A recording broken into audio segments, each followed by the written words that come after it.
Caitlin Clark was just thrown to the hard wooden floor on national television. It was a vicious, uncalled for, hit the exact kind of blindside impact that makes your stomach drop when you watch it happen live. And instead of stepping up to protect her, instead of throwing a flag or issuing a suspension, her own league chose to do what they always do. They chose absolute, deafening silence. They looked the other way. Meanwhile, as the dust settled on that physical abuse, the front office of the Indiana Fever just made a strategic roster move that sent the entire basketball internet into a total unhinged state of panic.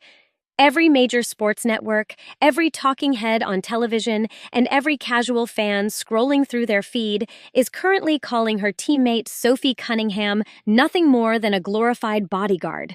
They are calling her an enforcer, a goon, a shield whose only job is to take the hits. But I am telling you right now, they are entirely missing the big picture. The enemies of Caitlin Clark are sitting back and laughing at this contract extension. They think it is a desperate move by a desperate franchise. But there is a massive, game-changing truth hidden beneath the surface of this deal, a truth that the mainstream sports media is deliberately trying to keep hidden from you. Listen to me very closely, because if you stick with me until the very end of this video, you are going to discover exactly what is going on behind closed doors in Indiana. First, you are going to find out why the entire media narrative surrounding the physical violence directed at Caitlin Clark is only half of the real story. Second, I am going to reveal one single mind-blowing statistical metric that will permanently alter the way you view this highly controversial bodyguard contract. And finally, I am going to expose the real hidden reason behind what is happening to Clark and her current teammates right now, a master plan that will dictate the entire future of women's professional sports. And trust me when I say this, the implications of this strategy are so much bigger than just the game of basketball. Before we dive deep into the rabbit hole, I need to make a very quick, very clear disclaimer. Every single piece of information you are about to hear is firmly rooted in publicly available data, verified insider reports, and our own obsessive deep dive statistical analysis. This channel is not affiliated with Caitlin Clark. We do not work for the Indiana Fever, and we are certainly not on the payroll of the WNBA. We are not here to pick favorites or play defense for any specific athlete. We are simply here to peel back the layers of public relations spin and look at exactly what the cold, hard numbers are telling us. All opinions expressed here are purely for informational and entertainment purposes, and we hold a deep respect for every single professional athlete we discuss today. I want you to rewind the clock with me. Let us go back in time to April 11th. It was the very first day of the WNBA free agency period. Picture the scene. Indiana Fever fans across the globe, still riding the massive emotional high of a magical playoff run, were absolutely glued to their phone screens. They were refreshing their feeds every 10 seconds, waiting for the dominoes to fall. And initially, the news was fantastic. Kelsey Mitchell, the veteran scoring machine, signs a massive Supermax contract. The fan base goes wild. Then Lexie Hull announces her return to the squad. The defensive anchor is secured. Moments later, Monique Billings and Tyasha Harris both officially put pen to paper. The roster is coming together beautifully. The championship window feels wide open. And then suddenly, the timeline just stops. The news dries up. Hours go by, and there is absolute radio silence regarding one specific name. Not a single word is spoken about Sophie Cunningham. And then, out of nowhere, the bomb drops. Sophie posts a photo to her official Instagram account, and the caption reads like a devastating goodbye letter. She writes, "Ignore the noise, the opinions, the actions of others. Bet on yourself, bet on your hard work." In a matter of minutes, the entire Indiana Fever fan base spirals into a state of absolute sheer panic. Fans were completely convinced that she had tested the open market, that she had demanded way too much money, and that this beautiful, gritty era of fever basketball was already over before the 2026 season even had a chance to tip off. The social media landscape was flooded with tearful goodbye posts and furious rants directed at the front office. People were terrified that the team was falling apart. But here is what the data, the timeline, and the behind-the-scenes reality actually tell us. The contract agreement between the Indiana Fever and Sophie Cunningham was already completely finished before the free agency window even officially opened. The Fever front office, led by the brilliant and calculating Amber Cox, was not disorganized. They were not caught off guard by the market. They were playing a high-stakes game of multi-dimensional chess, while the fans and the media were playing checkers. The front office deliberately chose to delay the official announcement of Cunningham's return. Why would they put their own fan base through that emotional torture? Because they were quietly and ruthlessly running a secondary set of negotiations in the background. They were actively targeting free agents Alana Smith and Azura Stevens. The Fever front office needed to know definitively if they could bring in a towering, rim-protecting center to pair up with Aaliyah Boston without completely detonating their salary cap space. It was only after the dust settled on those other deals, only after Alana Smith accepted a massive 3-year max contract with the Dallas Wings, a price tag that many league insiders considered a massive overpay, and only after Azura Stevens committed to the Chicago Sky on her own max deal that the Fever front office finally smiled. They had played the market perfectly. They flipped their cards over and officially announced the return of Sophie Cunningham on April 12th. The moment that press release hit the internet, a massive wave of collective relief washed over the entire basketball community. One highly engaged viewer perfectly summarized the feelings of millions when they commented, "I am in absolute heaven right now, knowing Sophie is stepping back onto the Fever court to protect CC for the energy and for the sheer teamwork." This entire sequence of events proves one undeniable fact. The Indiana Fever front office knows exactly what they are doing. They do not operate on emotion. They operate on cold, calculated strategy. Sophie had also been incredibly vocal about her desire for long-term financial security, so her cryptic Instagram post was a completely genuine reflection of an athlete fighting tooth and nail to secure her true market value. But the absolute terror that gripped the Fever fans was not just about losing a good perimeter shooter. They were terrified because they knew deep down in their bones that without Sophie Cunningham on the floor, Caitlin Clark would instantly become a solitary, defenseless target in a league that is overflowing with deep-seated hostility. And if you take a hard look back at the sheer level of physical violence directed at Clark, what I am about to show you is going to make your blood boil. Let us be brutally honest about what the entire world witnessed in the year 2025. An incredibly ugly truth bubbled up to the surface of professional basketball.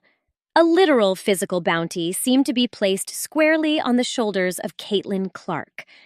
Over the course of 2 brutal years, she became the single most targeted, heavily fouled, and physically assaulted player in the entire WNBA.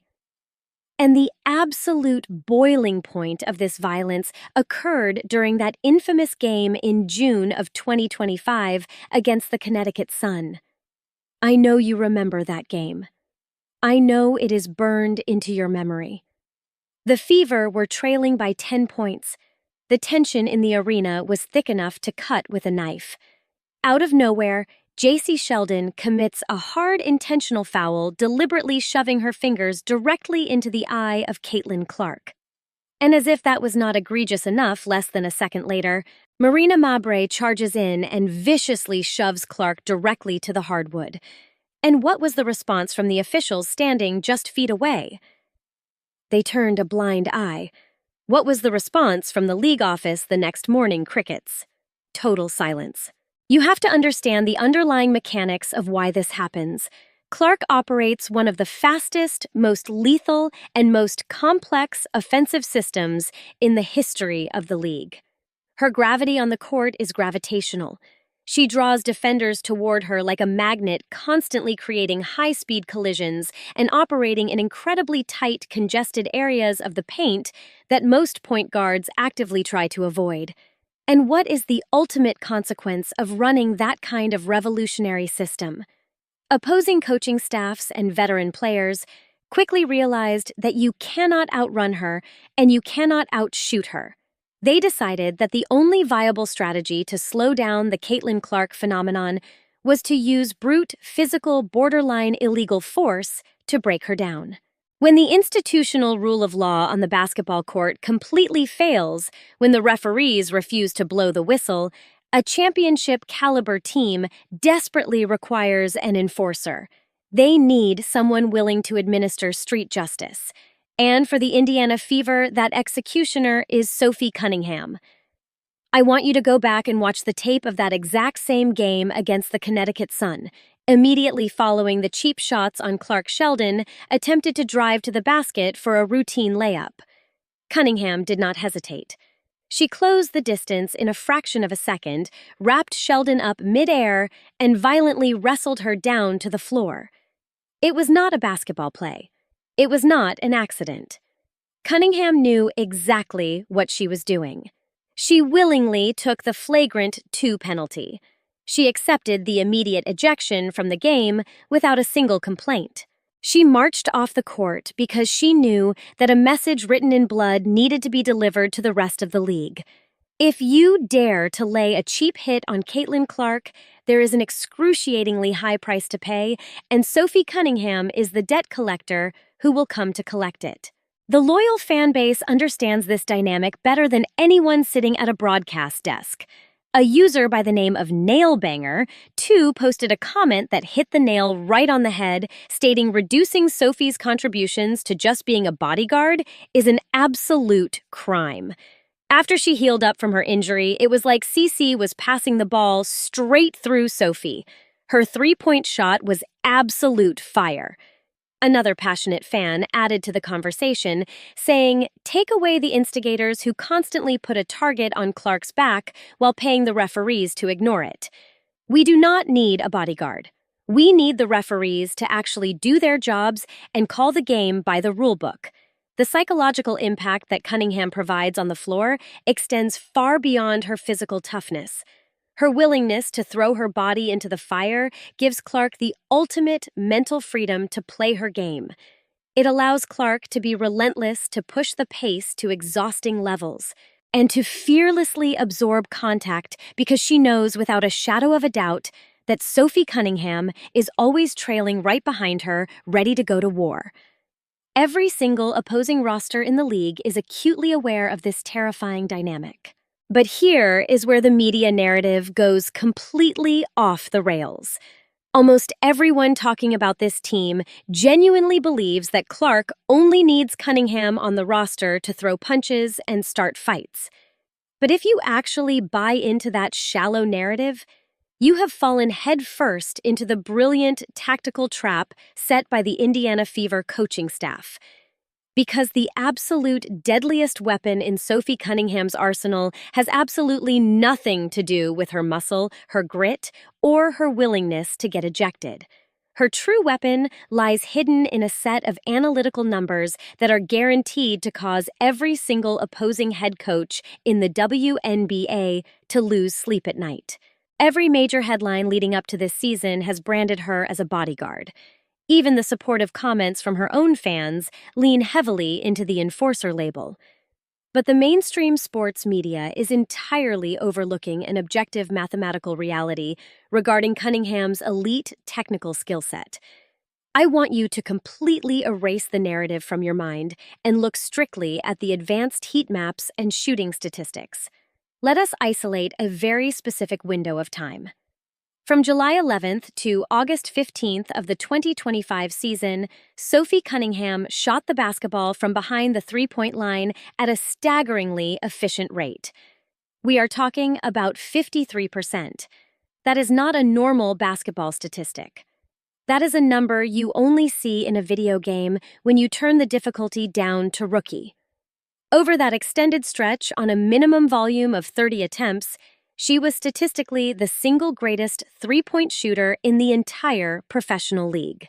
She eventually closed out the 2025 season shooting an elite 43% from deep. Now, let me break down exactly what this means for the intricate geometry of a basketball court.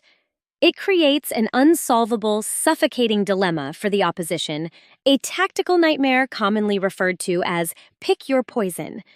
Imagine you are the defensive coordinator for an opposing team. Your number one priority is to stop Caitlin Clark. To do that, you are forced to send two defenders at her the moment she crosses half court, or you have to completely collapse your defense into the paint to cut off her driving angles. But the second your perimeter defender takes even one step away from Sophie Cunningham to go help contain Clark the Fever, will ruthlessly punish you. Clark will deliver a no-look pass, and Cunningham will drain a wide-open three-pointer right in your face. Okay, so you adjust. You decide to glue a defender right to Cunningham's hip. You refuse to let her shoot. What happens then? The entire middle of the floor opens up. The lane to the basket becomes a massive, unblocked highway for Caitlin Clark to slice through your defense for an easy layup. There is mathematically no correct answer to this problem. And when you factor in the presence of Lexie Hull, the nightmare only gets worse. Hull brings relentless perimeter defense and incredibly high-level floor spacing. Suddenly, the Indiana Fever have surrounded their generational point guard with two absolute assassins. Both Cunningham and Hull are elite high-volume shooters from long distance, and crucially, neither of them will ever back down from a physical altercation. You cannot leave them unguarded, and you absolutely cannot bully them. As one brilliant fan named BritCat7780 pointed out, Sophie is an absolute key to this roster. Fearless, loyal. She understands the pure economics that playing next to Caitlin Clark is going to unlock massive endorsement deals. She is an elite three-point shooter and just an amazing personality. Sophie is not just a player sent out there to clean up the garbage. She is one of the most lethal sharpshooters in the entire world, brilliantly disguised in the role of a heavy-hitting enforcer. The raw, electric energy she brings elevates the performance of every single player wearing a Fever jersey. She does not dictate the flow of the game merely through intimidation and violence. She controls the game through spatial awareness, offensive geometry, and the constant threat of a reigning three-point shot. Given this incredible combination of elite shooting and irreplaceable locker room leadership, any logical person would assume that Cunningham would be rewarded with a massive guaranteed 3 or 4 year maximum salary contract. She has absolutely earned it. But when the details of the contract were finally leaked to the press, the entire basketball world was stunned to learn that she was only given a 1-year deal. Just one single year. Immediately, the hot takes started flying. Was this a generational disconnect? Was the front office exploiting her loyalty? Absolutely not. This brings us to the absolute biggest, most closely guarded secret in the entire WNBA financial reality that no one on television is brave enough to sit down and explain to you. Let us look at the facts. Going into this season, Sophie Cunningham is 28 years old. She is sitting right at the absolute peak of her athletic prime. She has been incredibly vocal in the press about her desire for long-term security and a permanent home in Indiana. And yet she signs for 1 year. Kelsey Mitchell, an absolute franchise legend, a veteran superstar who literally carries the offensive DNA of this organization in her blood, signs a massive Supermax extension. But again, it is only for 1 single year. The immediate reaction from the public was fierce. Even die-hard fans began to aggressively question the front office. People were shouting on social media asking why on earth they would only lock Sophie up for 1 season. Conspiracy theorists started claiming that the team was secretly betting on Caitlin Clark suffering a catastrophic injury and that they were preparing to build a completely different roster that could function without her. They called it institutional sabotage. But the reality of the situation is completely divorced from those wild, paranoid internet theories. Handing out one-year contracts right now is not an insult to Sophie Cunningham, and it is certainly not a slight against Kelsey Mitchell. It is, in fact, a masterclass in cold calculating and ruthless financial mathematics designed specifically for the future. You have to understand the mechanics of the newly negotiated collective bargaining agreement. Buried deep within that complex legal document is a new salary structure known as the Epic Max provision. Under these new rules, both Caitlin Clark and Aaliyah Boston are going to become eligible for historically massive, unprecedented super contracts in the year 2027. We are talking about the kind of money that will completely swallow a team's salary cap whole. If the Indiana Fever front office panicked and locked Cunningham and Mitchell into massive 4-year guaranteed contracts right now, they would be walking into the 2027 offseason with their hands tied completely behind their backs. They would be financially paralyzed. By executing these strategic short-term, one-year deals, the Fever are meticulously preserving their future optionality. They are keeping their financial ledger completely spotless so that when the time comes, they will have the absolute maximum amount of cash available to secure their foundational championship-winning core of Clark and Boston. The only real exception to this rigid financial discipline is Lexie Hull, who is currently operating on a much lower salary tier, meaning her contract structure does not threaten the cap flexibility required for the massive payouts coming in 2027. And if you think Sophie Cunningham is sitting at home feeling slighted or disrespected by this one-year offer, you are dead wrong. She is entirely on board with the master plan. When speaking to the media about the upcoming season, she simply smiled and said, "I have a feeling this is going to be another incredibly special season. Let's get spicy." She is not foolish. She fully grasps the massive economic engine that she is a part of. She knows that stepping onto the court right next to the biggest star in the world in a massive basketball-crazed Midwestern market is going to naturally generate corporate sponsorships, national commercial campaigns, and brand partnerships that will pay her exponentially more money than any standard league contract ever could. But the terrifying truth for the rest of the league is that the Indiana Fever front office is not even close to being done building this monster. With the limited sliver of salary cap space they managed to preserve after securing their elite perimeter rotation, they are actively hunting down the absolute final piece of the puzzle. They are looking to acquire a secondary heavyweight enforcer specifically designed to operate in the paint and protect Aaliyah Boston under the rim. They are heavily targeting Myisha Hines-Allen.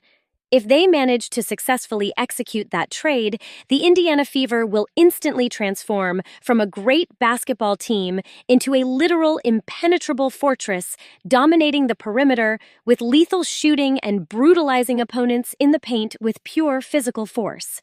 When you step back and look at the massive scope of this story, when you look past the hardwood floor, past the advanced analytics, and past the millions of dollars in contract negotiations, the journey of Caitlin Clark and the unwavering loyalty of Sophie Cunningham provides a profound lesson that every single one of us can apply to our own daily lives.